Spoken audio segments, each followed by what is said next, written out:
Hello दोस्तों, स्वागत है आप सभी का मेरे YouTube चैनल में जहां हम बात करते हैं इलेक्ट्रॉनिक्स की। तो इलेक्ट्रॉनिक्स में हम सेमीकंडक्टर फिजिक्स पढ़ रहे थे और सेमीकंडक्टर फिजिक्स में हम पढ़ाई कर रहे थे मॉसफेट्स के बारे में। तो मॉसफेट पे ऑलरेडी मैंने 2-3 वीडियोस बना चुके हैं। अगर आपने वो वीडियोस नहीं देखे तो प्लीज जाके देखो, क्योंकि ये वीडियो डायरेक्टली उससे रिलेटेड है। और जो प्रीवियस वीडियो है खास के, उसमें मैंने accumulation region, depletion region, inversion region सब के बारे में बहुत डिटेल से बताया। तो वो जरूर जाके देखो, मैं यहाँ आई बटन पे लिंक दे रहा हूँ। तो नहीं तो ये फिर समझ में नहीं आएगा। अब इस वीडियो में हम आगे बढ़ेंगे, हम थ्रेशोल्ड वोल्टेज के बारे में बात करेंगे। थ्रेशोल्ड वोल्टेज क्या है? प्रीवियस वीडियो में मैंने थोड़ा सा लूजली डिफाइन किया था इसको कि थ्रेशोल्ड वोल्टेज में आपका क्या होता है कि एक स्ट्रॉन्ग इन्वर्जन रीजन बन के आता है, ठीक है। बट इस वीडियो में हम इसको डिराइव करेंगे थ्रेशोल्ड वोल्टेज के इक्वेशंस को। तो उसके लिए हम सबसे पहले क्या करते हैं, ये बैंड डायग्राम बना लिया, ठीक है। बैंड डायग्राम में हमने दो एजम्पशंस माने थे जिसको हमें भूलना बिल्कुल नहीं चाहिए। जो पहला एजम्पशन था, no net charge stored in oxide and semiconductor, मतलब ये जो ऑक्साइड है और ये सेमीकंडक्टर है, यहाँ पे कोई भी नेट चार्ज स्टोर नहीं होगा। बट एक्चुअली में ऐसा होता नहीं है। हमारे पास कुछ जो बाउंड्री पे कुछ एब्रप्शंस होते हैं जिसके कारण से नेट चार्ज थोड़ा बहुत स्टोर होता है, तो वो हम बाद में देखेंगे। एजम्पशन अभी तो मानते हैं कोई नेट चार्ज। और दूसरा, फ्लैट बैंड स्ट्रक्चर, मतलब जो फाई ऑफ एम में work function of metal and semiconductor same है। मतलब ये जो लाइन देख रहे हो, ये यहां से लेके यहां तक, ये EFM और EFS ये दोनों का लेवल सेम है। यार ये तो पॉसिबल ही नहीं है, बट अज्यूम किया है just for the sake of simplicity. बाद में हम इसको ओवरकम करेंगे। तो यहां से हमें phi M is equal to phi S हो गया। मतलब ये फ्लैट बैंड है एकदम, देखो फ्लैट बैंड, फर्मी लेवल दोनों का सेम है, ठीक है। तो अब आगे बढ़ते हैं, हमें निकालना है थ्रेशोल्ड वोल्टेज। तो थ्रेशोल्ड वोल्टेज निकालने के लिए क्या चाहिए हमें? इन्वर्जन में चाहिए। इन्वर्जन से पहले कौन सा रीजन आता है? एक डिप्लीशन रीजन भी आता है, ठीक है, इन्वर्जन से पहले। अब ये क्या है? पी टाइप सबस्ट्रेट लिया है मैंने, पी टाइप सबस्ट्रेट लिया है। तो यहाँ पे मुझे क्या करना है? यहाँ पे मुझे इलेक्ट्रॉन्स लाने हैं। तो इलेक्ट्रॉन्स लाने के लिए मुझे क्या करना पड़ेगा? यहाँ पे पॉजिटिव चार्ज देना पड़ेगा। मतलब जो पोटेंशियल जाएगा मेरा, मतलब VG गेट वोल्टेज, वो क्या रहेगा? पॉजिटिव रहेगा। तो गेट वोल्टेज मैंने पॉजिटिव अप्लाई किया है। तो यहाँ पे बैंड डायग्राम अपोजिट होता है, इलेक्ट्रॉन वोल्ट। तो energy is equal to Q into V. तो E इंटू वी पकड़ लो, तो मतलब ये नीचे जाएगा, ये सब रिस्पेक्टिवली नीचे जाएंगे और बैंड बेंडिंग होगा। ये सब हमने देखा है। तो अब देखते हैं कि ये जो VG पोटेंशियल है वो कैसे बढ़ता है। तो अब यहाँ पे देखो, ये VG पोटेंशियल है मेटल पे, तो कुछ ड्रॉप होने से रहा। तो एक तो ऑक्साइड पे ड्रॉप होगा, ठीक है। तो ये आपका ये एक ऑक्साइड पे ड्रॉप हुआ, जिसको बोलते हैं डेल फाई ऑक्स, ठीक है। और दूसरा क्या होगा? ये जो बाउंड्री है ऑक्साइड और सेमीकंडक्टर का, वहां पे होगा, क्योंकि यहाँ पे बैंड बेंडिंग हो रहा है ना। तो बैंड बेंडिंग के कारण क्या होगा? यहाँ पे भी एक पोटेंशियल ड्रॉप होगा। तो ये पोटेंशियल ड्रॉप जो होगा उसको हम बोलते हैं फाई एस, क्योंकि ये सरफेस पोटेंशियल है, ठीक है। सरफेस पे ये पोटेंशियल डिफरेंस आया है, ओके, बैंड बेंडिंग हुआ है। तो ये फाई एस हो गया। अब तो मतलब क्या लिख सकता हूं मैं यहां से कि जो VG का है ये दो कंपोनेंट्स है, एक del phi oxide plus phi of S, ठीक है, सिंपल है। अब डेल फाई ऑक्साइड को तो मैं थोड़ी देर बाद देखूंगा कि ये क्या है, but phi S surface potential हम निकाल सकते हैं। क्या है? क्योंकि हम सेमीकंडक्टर भैया काफी अच्छे से पढ़ा है, सेमीकंडक्टर अच्छे से पढ़ा है, मतलब यहाँ पे हमको पोटेंशियल निकालना है। अब यहाँ पे पोटेंशियल हमने निकाला था पीएन जंक्शन डायोड का, लेक्चर्स याद करो। तो यहाँ पे क्या है? सपोज एक डिप्लीशन रीजन है, डिप्लीशन रीजन में यहाँ पे निगेटिव आयंस है, ठीक है। अब निगेटिव आयंस है तो मुझे क्या निकालना है? पोटेंशियल निकालने के लिए हमें क्या करना पड़ेगा? सबसे पहले इलेक्ट्रिक फील्ड निकालनी पड़ेगी वहां की। तो इलेक्ट्रिक फील्ड निकालने के लिए क्या करना पड़ेगा? सबसे पहले तो डायरेक्शन ले लेते हैं भाई। तो डायरेक्शन क्या होगा? पॉजिटिव टू नेगेटिव रहता है, तो इलेक्ट्रिक फील्ड की डायरेक्शन ये मान ली है, ठीक है, सही है। अब ये पकड़ लो कि कुछ तो मैक्सिमम जो डिप्लीशन विथ होगा, ये पकड़ लो XD डिस्टेंस पे है, ठीक है, XD पकड़ लिया। अब मुझे क्या करना है? किसी X डिस्टेंस पे ये सरफेस जो है ना, ये सरफेस से किसी X डिस्टेंस पे मुझे इलेक्ट्रिक फील्ड निकालनी है, ठीक है। ये सब एग्जैक्टली मैं रिपीट कर रहा हूं। अगर थोड़ा भी डाउट आ रहा है तो पीएन जंक्शन डायोड का वो वीडियो देखो, इलेक्ट्रिक पोटेंशियल वोल्टेज सब निकाला हुआ है बहुत अच्छे से।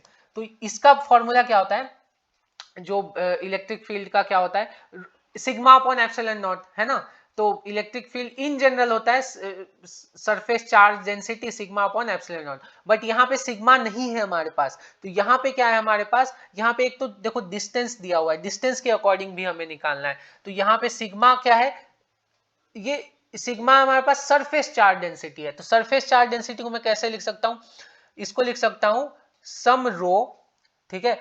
तो ये रो क्या है हमारे पास, वॉल्यूम चार्ज डेंसिटी, और ये एप्सिलॉन नॉट। अब ये रो क्या है, रो पी है ना, क्योंकि ये पी टाइप में है ना, पी टाइप में। तो रो पी सरफेस चार्ज डेंसिटी हो जाए, वॉल्यूम चार्ज डेंसिटी हो जाएगा। वॉल्यूम चार्ज डेंसिटी को मैं क्या करूंगा, डिस्टेंस से मल्टीप्लाई करूंगा, तभी तो वो सरफेस चार्ज डेंसिटी होगा। तो और ये एप्सिलॉन क्या है, एप्सिलॉन एस, मतलब सेमीकंडक्टर का ये है। और इसको क्या करूंगा मैं, एक्स डी और x, तो ये मैक्सिमम जाएगा तो xd हो जाएगा, और यहाँ पे ये x है, तो मैं क्या लिखता हूं, x माइनस xd। ऐसे ही करते हैं ना। अब मुझे अगर आपको वो याद होगा तो इलेक्ट्रिक फील्ड इस तरह से जाता है। तो electric field is always negative, electric field negative है तो x क्या होगा, x हमेशा मतलब x छोटा होगा ना xd से, x तो हमेशा xd से छोटा होगा, तो x छोटा होगा मतलब ये टर्म हमेशा नेगेटिव ही आएगी, ठीक है। तो उतना सारा इस पे नहीं जाना है, क्या बोलते हैं, प्लस माइनस पे नहीं जाना है, बट ओवरऑल यही है। और x और xd दोनों पॉजिटिव है यहाँ पे, ठीक है। तो वो वीडियो देख लेना, बहुत अच्छे से समझ में आएगा, मैं बहुत शॉर्टकट में यहाँ बता रहा हूँ, ठीक है। तो अब देखो रो क्या हो जाएगा यहाँ पे, तो electric field is equal to rho की जगह हम क्या लिख सकते हैं, q इंटू एन ए, ठीक है, क्योंकि यहाँ पे acceptor ion side P type है। q into N A divide by epsilon S x minus X D, ठीक है। अब यहां से मुझे क्या निकालना है, पोटेंशियल। तो पोटेंशियल क्या होता है, v is equal to minus E dot D X, ठीक है। तो अगेन मतलब साइन का उतना मैं नहीं लूंगा। साइन क्यों नहीं ले रहा हूं मैं, उसका एक रीजन भी है, क्योंकि यहाँ पे ऑलरेडी पोटेंशियल की डायरेक्शन मैंने निकाल लिया, मतलब यही वोल्टेज है ना। अब ये वोल्टेज प्लस है माइनस है, इससे मुझे क्या मतलब, मुझे पता है ये बेंडिंग नीचे ही होने वाला है, क्योंकि मैंने साइंस ऑलरेडी जब मैं इंट्यूटिव एनालिसिस कर रहा था, लाइक इंट्यूटिव एनालिसिस से ये बैंड डायग्राम बनाया ना, तो ऑलरेडी मैंने ले लिया है, साइन की डायरेक्शंस ले लिए हैं, तो डायरेक्शन का मुझे उतना लोचा नहीं करना है। तो इंटीग्रेट कर देते हैं ना सीधा। तो इंटीग्रेट करेंगे तो क्या आएगा, Q N A by two epsilon S X minus X D का होल स्क्वायर, ठीक है, सिंपल है। तो ये आ गया हमारे पास पोटेंशियल। ये पोटेंशियल क्या है, ये पोटेंशियल है मेरे पास फाई ऑफ नहीं, ये पोटेंशियल है मेरे पास with some at some distance x, ठीक है। अब फाई ऑफ s क्या है, फाई ऑफ s है हमारे पास एट सरफेस। एट सरफेस मतलब at x is equal to 0। तो at x is equal to 0 क्या हो जाएगा, सिंपल है। तो फाई ऑफ s ये हो जाएगा Q N A two epsilon naught x is equal to 0 मतलब एक्स डी स्क्वायर, ठीक है। Q N A upon two epsilon X D square. तो ये हो गया हमारे पास एट सरफेस। तो ये हो गया सरफेस पोटेंशियल निकल आया, एक टर्म तो हमारे पास निकल आया, ठीक है। ये हमारे पास निकल आया फाई एस। अब क्या करते हैं हम, अब फाई ऑक्साइड निकालने की कोशिश करते हैं, ठीक है। तो फाई ऑक्साइड कैसे निकालेंगे, ठीक है, ये डेल फाई ऑक्स, ये कैसे निकालेंगे। तो अब देखो ऑक्साइड का तो हमने ज्यादा कुछ पढ़ा नहीं है, क्योंकि ये तो ऑक्साइड है, बट सेमीकंडक्टर का हमने काफी कुछ पढ़ा है। तो अब देखो बाउंड्री कंडीशन, बाउंड्री पे है, तो बाउंड्री कंडीशन पे क्या होता है, कंटिन्यूटी इक्वेशन सेटिस्फाई करनी चाहिए। तो कंटिन्यूटी इक्वेशन क्या है, कंटिन्यूटी इक्वेशन अगर आपको याद हो, कंटिन्यूटी इक्वेशन ये आई थिंक आइंस्टाइन रिलेशन से आता है। आइंस्टाइन रिलेशन पढ़ा होगा हमारे ही सेमीकंडक्टर के वीडियोस में। तो वहां क्या था कंटिन्यूटी इक्वेशन में कि जब भी सेमीकंडक्टर्स या कोई सरफेस चेंज होता है तो क्या कंटिन्यूअस रहता है, डिस्प्लेसमेंट कंटिन्यूअस रहता है। मतलब D of oxide is equal to D of semiconductor, ये कांस्टेंट रहेगा left side of the boundary and right side of the boundary, ये कंजर्वेशन रहता है इसका। यही आइंस्टाइन इक्वेशन है। अब डी क्या, डिस्प्लेसमेंट क्या है, epsilon not into electric field, और ये क्या हो जाएगा एप्सिलॉन इनटू सेमीकंडक्टर का इलेक्ट्रिक फील्ड। अब हमारे पास क्या है, अब हमारे पास यहां से हम ई ऑक्साइड निकाल सकते हैं, epsilon S upon epsilon oxide into E S. ठीक है, तो अब ई एस भी हमें पता है, ई एस क्या है हमारे पास, epsilon S upon epsilon oxide.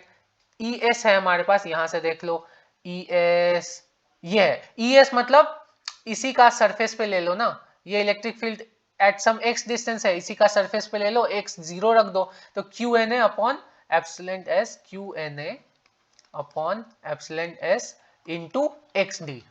ठीक है, यहां पे मैं साइन वाइन कुछ नहीं ले रहा हूं। ठीक है, तो ये एप्सिलॉन एस कट गया, तो यहां से ई ऑक्साइड क्या आ जाएगा, ये आ जाएगा Q N A into X D divided by epsilon naught epsilon oxide. ठीक है, तो ये आ गया हमारे पास ई ऑक्साइड। अब यहां से क्या आ जाएगा, यहां से हम क्या कर सकते हैं, यहां से इसका अगेन पोटेंशियल निकाल सकते हैं। तो पोटेंशियल क्या क्या होगा, इंटीग्रेट कर देंगे, यहां पे इंटीग्रेशन की जरूरत ही नहीं है। क्यों, इंटीग्रेट कब करते हैं, जब चीजें बदल रही हो, है ना। इंटीग्रेशन बहुत बड़ी टर्म है ना। इंटीग्रेट कब करते हैं, जब यहाँ पे हमारे पास चीजें कांस्टेंट नहीं हो, चीजें बार बार बदल रही हो। अब ऑक्साइड में हमें पता है, ऑक्साइड में तो यार यहाँ पे कांस्टेंट है, इलेक्ट्रिक फील्ड कांस्टेंट है, यहाँ पे कोई चार्जेस वार्जेस नहीं है अंदर में, मतलब थ्रू आउट कांस्टेंट है। यहाँ पे इलेक्ट्रिक फील्ड हमेशा जैसे जैसे जाएंगे बढ़ रही है, या कहो घट रही है निगेटिव डायरेक्शन में, वॉट एवर।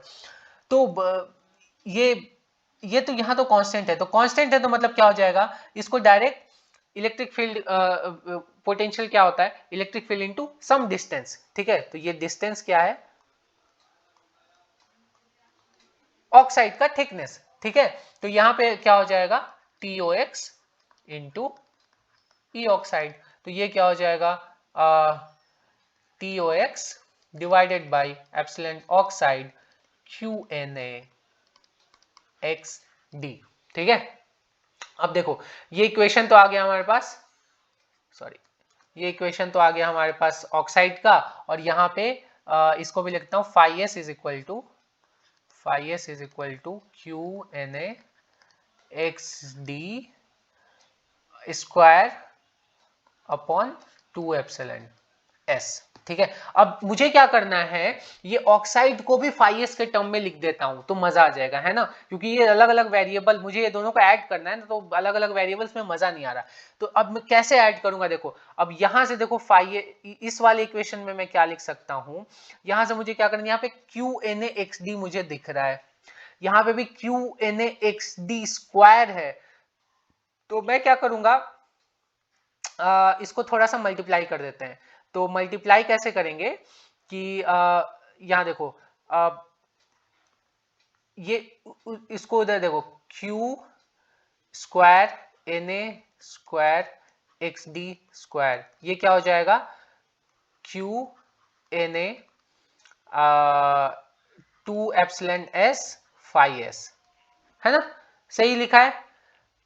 तो यहां से Q N A X D क्या आ जाएगा, Q N A X D is equal to root under 2 Q epsilon S N A phi S, है ना, सही है। ठीक है, तो ये मैं यहां पे पुट कर दूंगा। ठीक है, तो ये क्या आ जाएगा, del phi ox is equal to, अब टी ऑक्स अपॉन एप्सिलॉन क्या हो जाएगा, 1 अपॉन सी ऑक्स। ठीक है, ठीक है, ये oxide capacitance per unit area. ठीक है ना, एक्चुअली में क्या होता है, A epsilon by T ox होता है ना, बट ये पर यूनिट एरिया होता है। ठीक है, और यहाँ पे इसकी जगह क्या लिख सकते हैं, 2 Q epsilon S N A into phi S. तो यहां से क्या हो जाएगा, फाई ऑफ ऑक्साइड निकल के आ गया हमारे पास, फाई एस के टर्म में, दोनों फाई, अब फाई एस तो फाई एस ही है, और ये भी फाई एस के टर्म में आ गया। तो अब मैं इसको कैसे लिख सकता हूं, देखो, तो अब इसको लिखने के दो तरीके हैं। पहला तरीका है कि ये जो टर्म है,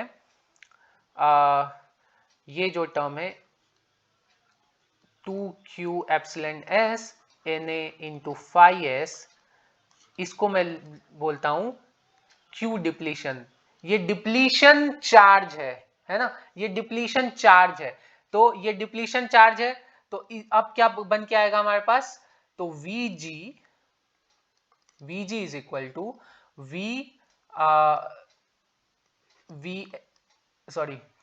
ये हो जाएगा phi of S plus del phi of oxide. ठीक है, तो फाई ऑफ एस क्या हो जाएगा, फाई ऑफ एस प्लस ये Q depletion divided by COX। ठीक है, ये एक इक्वेशन है Vg का। दूसरा इक्वेशन क्या है, दूसरा इक्वेशन हो जाएगा, ये एक फॉर्म में लिखने का। अब दूसरा तरीके से देखो तो ये क्या है, ये जो टर्म है ना, यहां से हम क्या मानते हैं, root under 2q epsilon s Na divided by COX, इसको हम बोलते हैं गामा। ठीक है, और ये जो है, ये इतने टर्म को बोलते हैं डिप्लीशन चार्ज। ठीक है, तो ये देखो, ये कुछ पोटेंशियल है और ये depletion charge divided by COX, तो ये भी कुछ पोटेंशियल ही हो गया। ठीक है, तो क्योंकि Q is equal to CV, तो ये Q by C is V। अब यहां से भी क्या, ये गामा भी एक टर्म है जिससे हम इसको रिप्रेजेंट कर सकते हैं।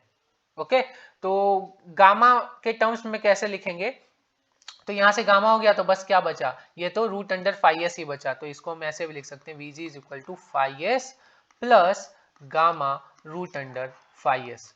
तो ये भी एक तरीका है लिखने का इसको, क्योंकि यहाँ पे क्या है, सिर्फ फाई एस से मतलब है, और गामा एक टर्म है जो कि इस तरह से इसको, ये गामा का फॉर्म है। Okay, gamma is equal to this. अब देखो, अब क्या हम लिख सकते हैं, अब ये आ गया मैडम Vg। अब हम डिफाइन करेंगे कि थ्रेशोल्ड वोल्टेज क्या है। ठीक है, तो अब ऊपर चलते हैं भैया, ऊपर चलो।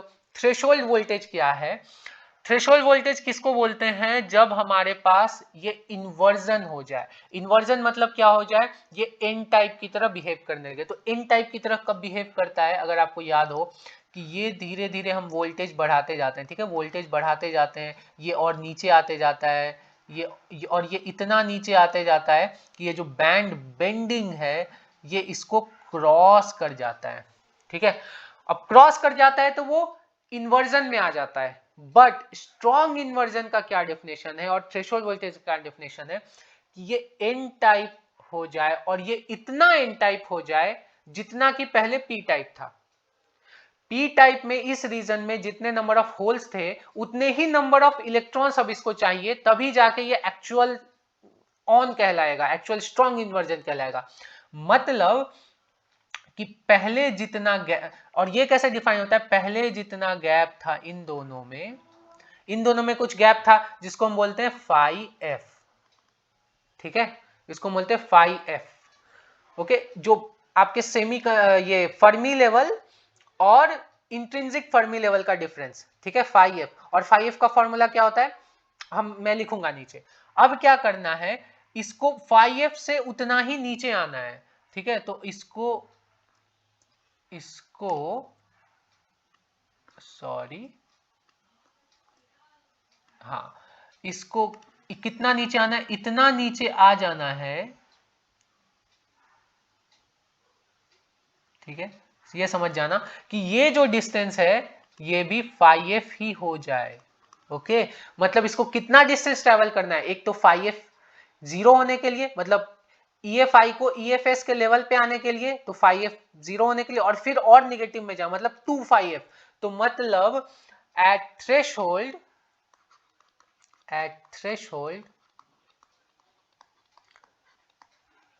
Phi F is equal to, sorry, phi S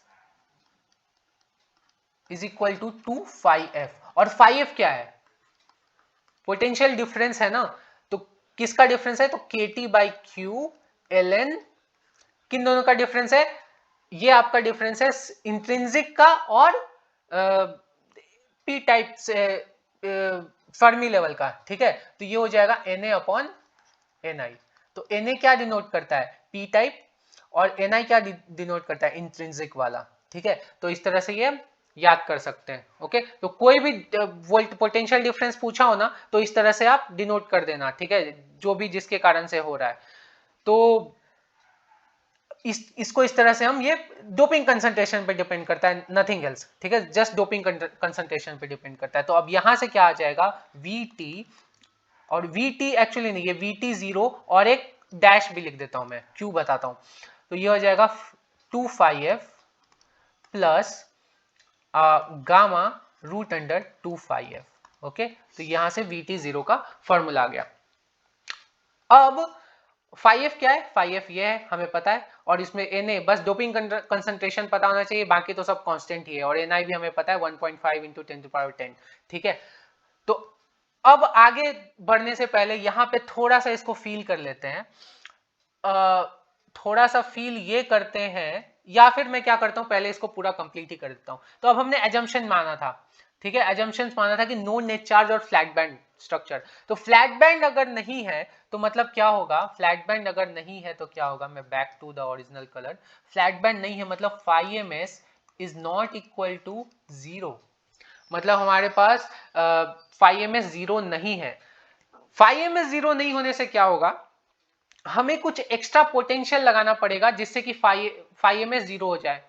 मतलब हमारे पास क्या है कि ये जो है लेवल ये सेम है मेटल का और सेमीकंडक्टर का, अगर ये दोनों लेवल डिफरेंट हो गए तो हमें क्या करना पड़ेगा, हमें कुछ एक्स्ट्रा पोटेंशियल लगाना पड़ेगा यहाँ Vg पे, जिससे ये दोनों सेम हो जाए, और उसके ऊपर करना पड़ेगा। मतलब मैं क्या करूंगा, मैं अब φms इसमें ऐड करना पड़ेगा हमें, जितना भी डिफरेंस है। तो Vt0, इसलिए इसको Vt0 डैश बोला। अब ये Vt0 is equal to φms plus 2φf plus gamma into 2φf। Okay, अब दूसरा क्या है, no net charge should be stored in oxide and semiconductor, मतलब ये एजम्पशन है। बट अगर नेट चार्ज स्टोर्ड है तो क्या करना पड़ेगा, तो नेट चार्ज स्टोर्ड का मतलब क्या, जनरली ऑक्साइड और सेमीकंडक्टर के बीच में कुछ एक्स्ट्रा बॉन्ड्स रहते हैं जिसको हम डैंगलिंग बॉन्ड्स करके नाम है। तो डैंगलिंग बॉन्ड्स क्या होता है, जब भी ऑक्साइड और सेमीकंडक्टर के बीच या कोई भी दो सरफेसेस के बीच में जब डायरेक्ट इंटरेक्शन होता है तो कुछ एक्स्ट्रा, मतलब इनसाइड तो बॉन्ड है ही, बट ऑक्साइड और सेमीकंडक्टर के बीच में भी बॉन्ड बन जाता है। मतलब एक तरह से तुम कहो कि एक्स्ट्रा उसके एंडिंग्स बाहर निकल जाते हैं, वो अपने थोड़ा हद के पार निकल जाता है, ऐसा बोल सकते हो। मतलब डैंगल तो आप समझ रहे हो ना, कुछ तो इस तरह से थ्रेड्स निकल जाते हैं ऑक्साइड में, तो ऑक्साइड के बाहर उसके थ्रेड्स निकले हुए हैं, मतलब वो भी कुछ इलेक्ट्रॉन वगैरह डोनेट कर सकता है, उसमें भी कैपेबिलिटी आ जाती है।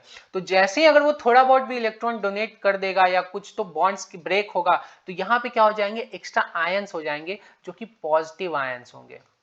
ठीक है, अब यहाँ पे जैसे ही पॉजिटिव आयंस होंगे, मतलब वो क्या होगा, पॉजिटिव आयंस का मतलब क्या है कि ये कंट्रीब्यूट कर देगा। ठीक है, तो ये कंट्रीब्यूट कर देगा वोल्टेज ड्रॉप में, मतलब मुझे क्या करना पड़ेगा, इसको माइनस करना पड़ेगा। तो उसको हम बोलते हैं वो चार्ज उसका होता है QSS चार्ज बोलते हैं। ठीक है, और वो डिवाइड बाई COX, तो ये एक पोटेंशियल है। ठीक है, due to dangling bond, but इसको उतना नहीं, उतना फैक्टर इसका मैं नहीं दे रहा हूं अभी, जस्ट मतलब φms में भी इसको इंक्लूड करके हम लिख सकते हैं। ठीक है, वैसे तो बहुत सारे इफेक्ट्स हैं यार, कितने बताऊं, बट ये एक सिंपल एक जस्ट फॉर द इंट्रोडक्शन बता दिया कि ये भी आप इसमें माइनस कर सकते हो। तो it's like it will be like Vt0 is equal to φms minus QSS, like क्योंकि ये सरफेस पोटेंशियल के कारण है ना, लाइक सरफेस डिफरेंस के कारण है, तो इसलिए QSS upon COX plus 2φf plus 2 gamma 2φf। ठीक है, और एक और इक्वेशन क्या आ जाएगा इसका, φms minus QSS upon COX 2φf plus Q depletion divided by COX, है ना, Q डिप्लीशन के फॉर्म में भी लिख सकते हैं। अब देखो यहां से समझो कि हमें Vt0, सॉरी ये Vt0 क्या है, तो Vt0 है, अभी भी इसमें जीरो लगा हुआ है, तो ये VTH0 भी बोल सकते हैं या VT0 भी बोल सकते हैं। तो इसमें अभी हमने बॉडी इफेक्ट नहीं देखा है, बॉडी इफेक्ट के कारण भी कुछ इसमें चेंजेस आएंगे जो कि हम देखेंगे नेक्स्ट वीडियो में, बट इसको थोड़ा सा फील करते हैं। हमें थ्रेशोल्ड वोल्टेज हाई चाहिए या लो चाहिए, मॉडर्न सेमीकंडक्टर में तो हमें हाई भी चाहिए लो भी चाहिए according to the applications, but in general जब हम हायर नोट्स पे थे लाइक 300 micro 500 micro and so on, तब हमें थ्रेशोल्ड वोल्टेज लो ही चाहिए होता है कि जितना मतलब लो रहेगा उतना हम जल्दी स्विचिंग कर पाएंगे, उतना जल्दी उसको ऑन ऑफ कर पाएंगे। अब देखो यहाँ पे इतने सारे टर्म्स हैं, ये सबको ऐड करके हमें एक थ्रेशोल्ड वोल्टेज मिलेगा, ठीक है ना। अब मुझे क्या चाहिए, अब 5 ms कम चाहिए, बट ये एक्चुअली हमारे हाथ में नहीं है, बिकॉज ये तो दो दो फर्मी लेवल्स का डिफरेंस है, ये तो मटेरियल पे डिपेंड करता है, और जनरली सिलिकॉन ही यूज कर रहे हैं, तो ये बट 5f हमारे हाथ में। अब 5f क्या है, 5f इज Na/Ni। 5f हमें कम चाहिए, 5f कम चाहिए मतलब क्या होगा, Na भी हमें कम चाहिए, मतलब डोपिंग कंसंट्रेशन हमें कम चाहिए।